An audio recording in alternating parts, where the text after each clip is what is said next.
Le climat de notre planète se réchauffe, ça ne fait aucun doute. On a mesuré, grâce au réseau de mesures météorologiques, une augmentation de la température moyenne de 0,75 degrés au cours du dernier siècle.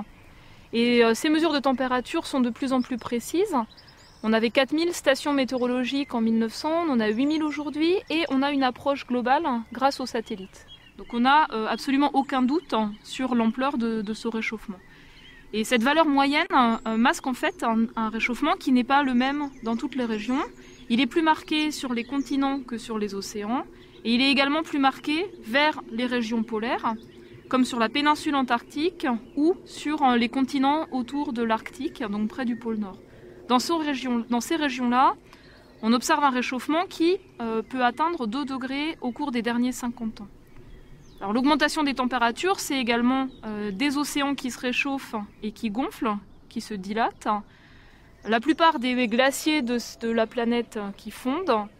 Et ces deux facteurs-là font monter le niveau des mers. Donc on observe une augmentation du niveau des mers qui a atteint environ 20 cm au cours du dernier siècle, qui est aussi la marque du réchauffement du climat.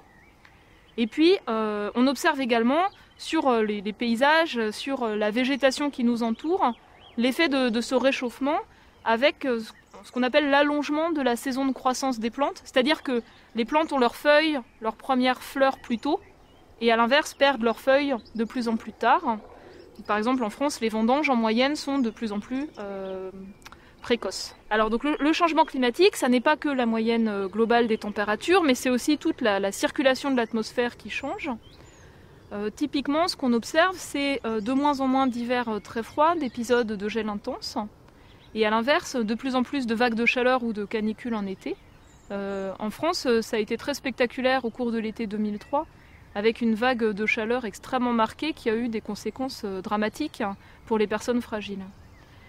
D'autre part, donc le climat, ça n'est pas que la température, c'est aussi tout ce qui est le cycle de l'eau, puisque lorsque le climat se réchauffe, la circulation de l'atmosphère est modifiée, et aussi l'apport de pluie. Et ce qu'on observe à grande échelle, c'est une augmentation des périodes sèches, c'est-à-dire des jours successifs sans aucune pluie. Et à l'inverse, on observe des pluies qui sont plus concentrées sous forme d'épisodes de pluie extrêmement intenses. C'est quelque chose qu'on observe par exemple dans le sud de la France, qui est associé à un risque d'inondation qui augmente.